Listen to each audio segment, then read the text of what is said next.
Hello everyone. Today's topic is theory of karma and Apoorva in मीमांसा philosophy. मीमांसा दर्शन में कर्म और अपूर्व की धारणा. So first of all, Jaimini was the founder of मीमांसा philosophy and the author of the मीमांसा सूत्र. जैसा कि मैंने अपनी इंडियन फिलोसफी के इंट्रोडक्शन वाली वीडियो में भी बताया है कि हर भारतीय दर्शन का जो फाउंडेशन है वो होता है सूत्र, जो साहित्य लिखा जाता है और वो ज़्यादातर उसी के नाम से, जैसे न्याय सूत्र, मीमांसा सूत्र, वेदांत सूत्र, ऐसे. तो जो मीमांसा सूत्र लिखा था वो जैमिनी ने लिखा था और Jaimini was the founder of Mimamsa philosophy. The aim of Mimamsa philosophy is to give the interpretation of Vedas and to provide a philosophical justification for the Vedic ritual. जो मीमांसा दर्शन, मीमांसा फिलॉसफी का जो लक्ष्य है या जो उसका मेन फोकस है वो ये कि वेदास को इंटरप्रिटेट करना, वेदास की के बारे में क्लैरिटी देना और वैदिक जो रिचुअल्स हैं, यज्ञ, हवन, बलि, ये सब उनके बारे में फिलोसफिकल जस्टिफिकेशन प्रोवाइड कराना. Because Mimamsa is concerned with the earlier part of Veda, it is called Karma Kand. That is very important. Actually, Veda को दो कैटेगरी में डिवाइड किया जाता है, अर्लियर और लेटर. अर्लियर जो वेदा पार्ट है दैट इज कॉल्ड कर्म कांड and later Veda part is called ज्ञान कांड. तो जो मीमांसा फिलॉसफी है वो कर्म कांड को रेफर करती है. It is also refer to as Purva Mimamsa. इसे हम पूर्व मीमांसा भी कहते हैं या फिर कर्म मीमांसा भी कहते हैं. क्यों? देखिए, कर्म कांड, कर्म मीमांसा, बार बार एक वर्ड आ रहा है कर्म, क्योंकि जो मीमांसा दर्शन है वो कर्मों को बहुत महत्व देता है. अब now the question is what type of karma Mimamsa philosophy talks about. So Mimamsa philosophy talks about the Vedic karma, Vedic rituals. Vedant, which deals with the later portion of Vedic literature called Upanishad, it is also called Uttar Mimamsa or Gyan Mimamsa. वेद के earlier part में कर्मों का importance बताया गया है, कर्मों का procedure बताया गया है, उनका नेचर क्या है, फ्रूट कैसे मिलता है, ये सब, और कौन से कर्म करने चाहिए, कौन से कर्म नहीं करने चाहिए. उसके बाद जो लेटर पार्ट है उसमें नॉलेज के बारे में बताया गया है. Which type of knowledge? Self knowledge, आत्मज्ञान, ब्रह्म ज्ञान, इसलिए इसको उत्तर मीमांसा भी कहते हैं. सो वेदांत को उत्तर मीमांसा भी कहते हैं और मीमांसा को पूर्व मीमांसा भी कहते हैं. पूर्व मीमांसा deals with rituals while the उत्तर मीमांसा is concerned with knowledge. और यहाँ पे नॉलेज बहुत इम्पॉर्टेंट वर्ड है क्योंकि नॉलेज बेसिकली यहाँ पे हम आत्मज्ञान की बात करते हैं. सो इस तरह से दो कैटेगरी हो गई हमारी. एक जो है पूर्व मीमांसा हो गया और जो सेकंड है वो हो गया उत्तर मीमांसा. अब ये जो पूर्व मीमांसा है इसको कर्म कांड भी कहते हैं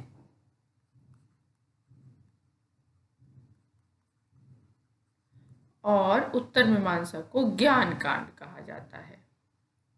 सॉरी, एक्चुअली यहाँ पे जगह नहीं है. सो ज्ञान कांड या ज्ञान मीमांसा, ये नाम बहुत इम्पोर्टेंट है. According to Mimamsa scholars, since dharma cannot be known through either perception or reasoning, one must depend on revelation in the Veda. मीमांसा स्कॉलर्स जो हैं, मीमांसा विचारक जो हैं, वो ये मानते हैं कि आप जो धर्म है ठीक है, अभी हम डिस्कस करेंगे कि एक्चुअली धर्म क्या है। वो कहते हैं कि धर्म का आप परसेप्शन नहीं कर सकते, आप उसे रीजनिंग या परसेप्शन के थ्रू नहीं जान सकते।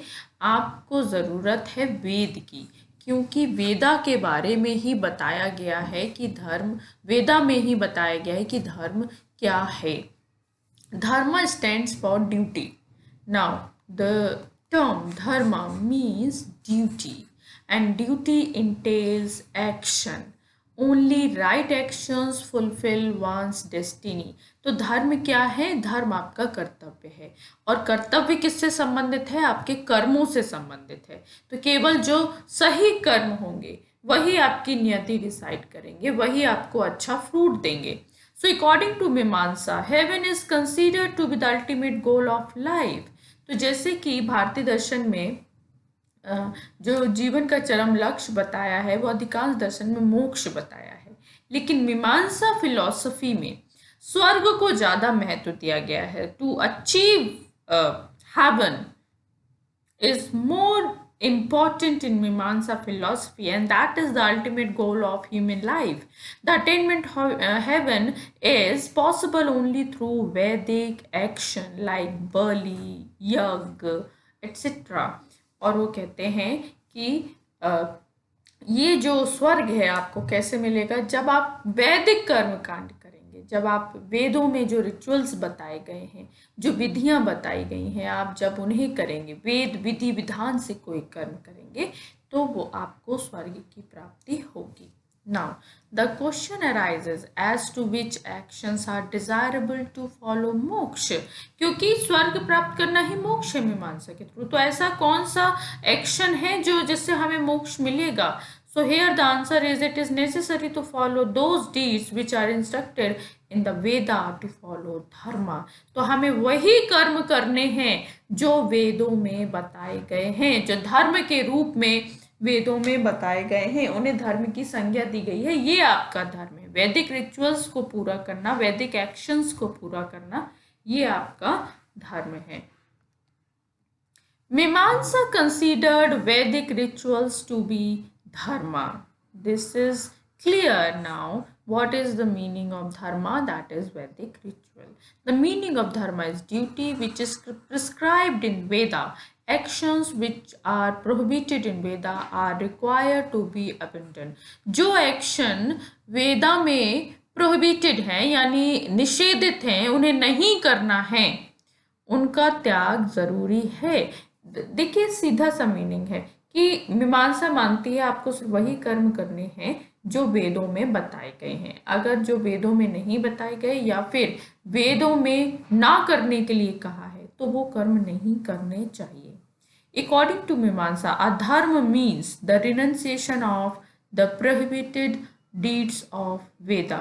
तो कहते हैं कि अधर्म क्या है कि आप जो प्रोहिबिटेड डीड्स है ना, उनको अगर आप करते हैं तो वो अधर्म की कैटेगरी में आ जाएगा।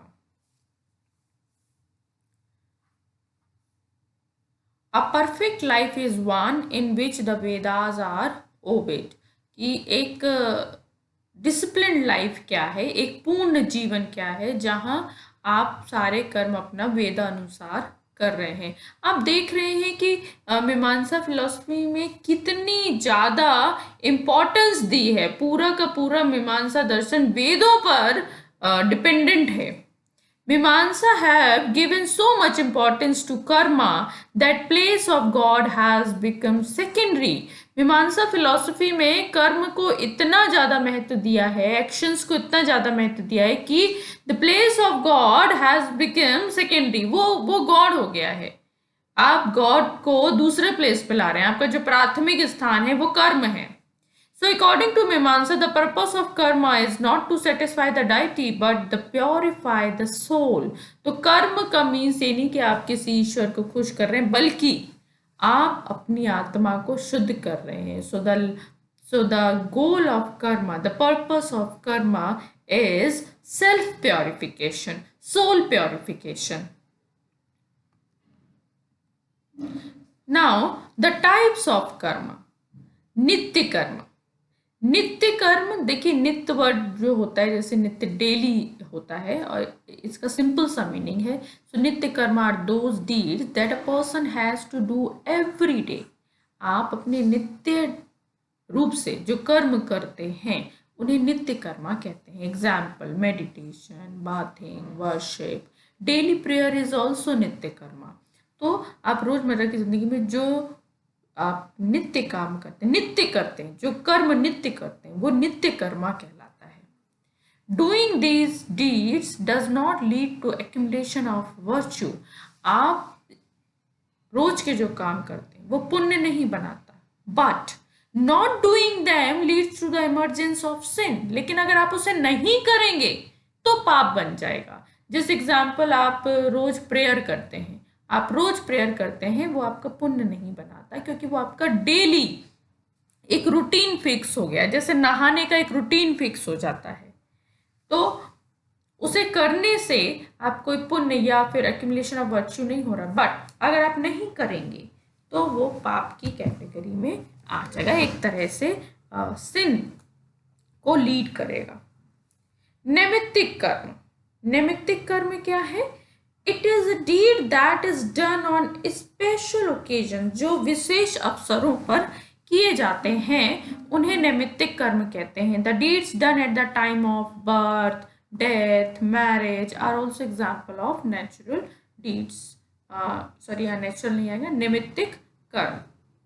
तो कहते हैं कि ऐसे कर्म जो जैसे श्राद्ध हो गया, या विवाह के समय जो रीति रिवाज होते हैं, या बच्चे के जन्म के समय जो रीति रिवाज होते हैं, विशेष अवसरों पर, उसे नैमित्तिक कर्म कहते हैं। There is no special benefit from doing this karma, but if they are not done sin accumulates. Again, कि अगर आप इसको कर रहे हैं तो बहुत ज़्यादा आपको कोई विशेष लाभ नहीं होगा, लेकिन अगर नहीं करेंगे तो फिर सिन वाली बात आ जाएगी।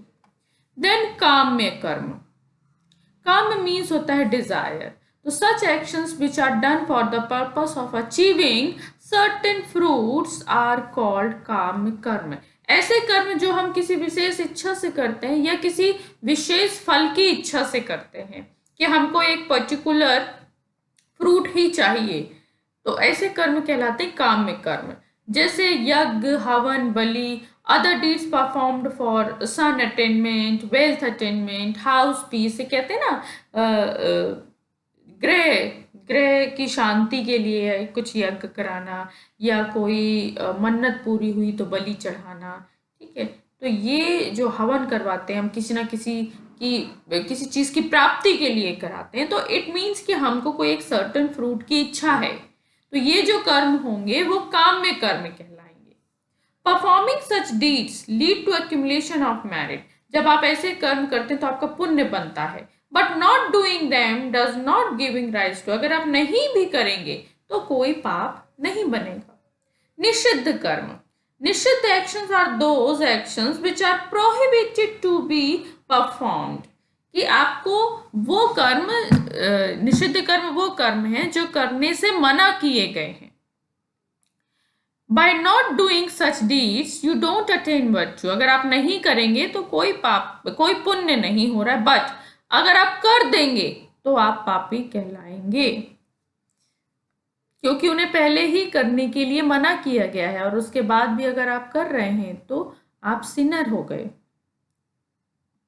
अब देखिए, जब हमने निषिद्ध कर्म कर दिया, बाय चांस कर दिया, गलती से किया या जानबूझ के किया, तो अब जब कर दिया है तो उसका प्रायश्चित भी करना पड़ेगा, उसकी सजा हमें मिलेगी। तो जो प्रायश्चित में हम जो कर्म करते हैं वो कहलाते हैं प्रायश्चित कर्म। If a person performs prohibited karma, then prayashchit is done to avoid its inauspicious result. कि हमें कोई उसका अशुभ फल ना मिले, हमने मना किया गया था तब भी कर दिया, अब हमें कोई ऐसा फल ना मिले, उसके लिए प्रायश्चित करना पड़ता है। कि आपने सुना होगा ना, जैसे इंसान भी कोई normal day to day life में कोई गलती कर देता है तो उसका भी प्रायश्चित करता है। जैसे हम किसी से माफ़ी मांगे या किसी के लिए बदले में कुछ करना, ठीक है, कि हमने इसका ये खराब कर दिया, हम इसके लिए नया ले आते हैं, ठीक है, तो वो प्रायश्चित होता है। तो in such situation, the action that is done to prevent or reduce the bad fruit is called प्रायश्चित Karma.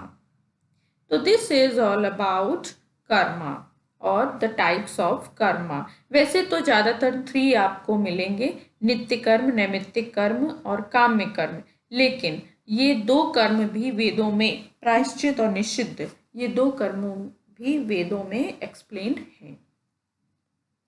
The Mimamsa doctrine of karma is also similar to निष्काम कर्म of the गीता। देखिए गीता का निष्काम कर्म क्या है?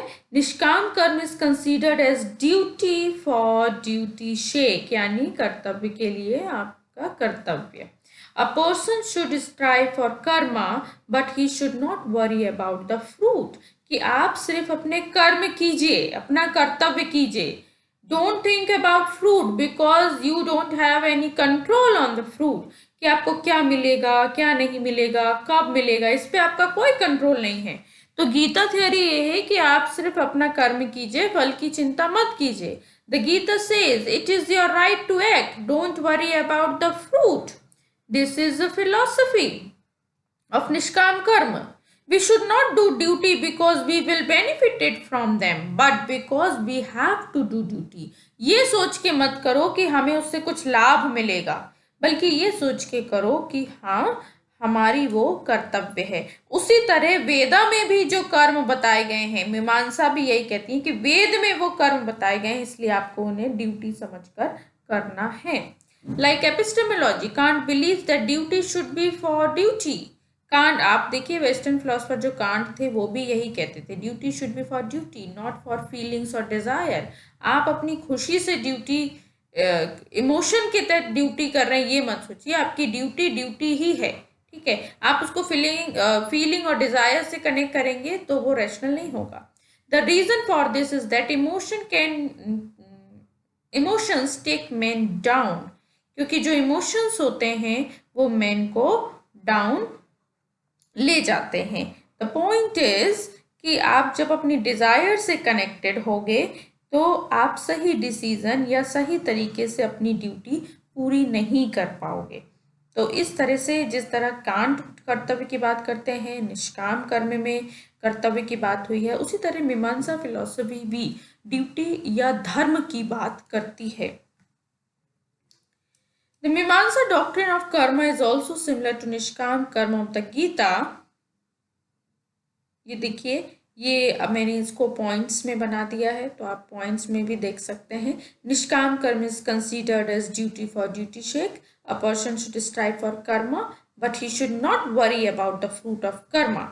Gita says it is your right to act. Don't worry about the fruit. It should not do duty because we will be benefited from them, but because we have to do duty. Like Kant, जैसा कि हमने discuss किया। And nitya naimittik karma should be followed because Veda commented them to do so. तो ये points में बहुत clear है कि निष्काम कर्म क्या है, देन कांट का क्या पॉइंट है, और वेदा में जो नित्य और नैमित्तिक कर्म बताए गए हैं वो हमें फॉलो करने हैं।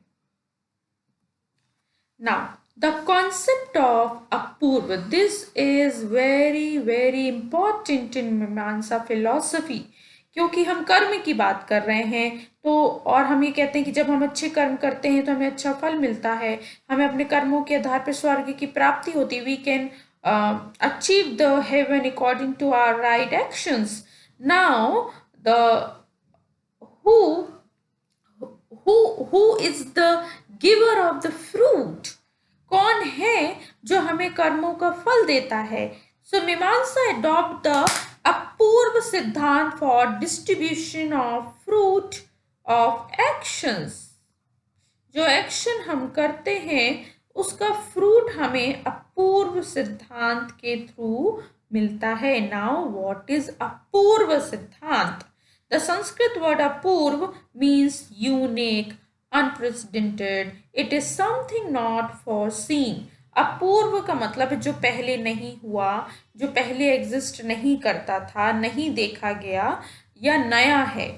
So in brief it means which did not exist before or is newly born. या तो वो नया उत्पन्न हुआ है या फिर वो पहले से एग्जिस्ट नहीं करता था। That is the meaning of the word Apurva. Mimamsa believe that the deeds performed in this world produced an unseen power. known as Apurva, which did not exist before the performance of the action. तो मीमांसा दर्शन ये बताता है कि जब इस दुनिया में जब कोई काम किया जाता है, कोई भी पर्सन कोई काम करता है, तो एक अनसीन पावर रेज होती है, एक अनसीन पावर प्रोड्यूस होती है, जिसे अपूर्व नाम दिया गया है। अपूर्व इसलिए क्योंकि वो पहले एग्जिस्ट नहीं करती थी, वो एक्शन के या परफॉर्मेंस के पहले एग्जिस्ट नहीं करती थी। तो ये जो अनसीन पावर है ये हमें फ्रूट देती है। So unseen power arise due to yagya etcetera. जैसे आप यज्ञ कर रहे हैं, हवन कर रहे हैं, बलि कर रहे हैं, ये इनके थ्रू जब आप वैदिक कर्म कांड करते हैं तो एक अनसीन पावर रेज होती है।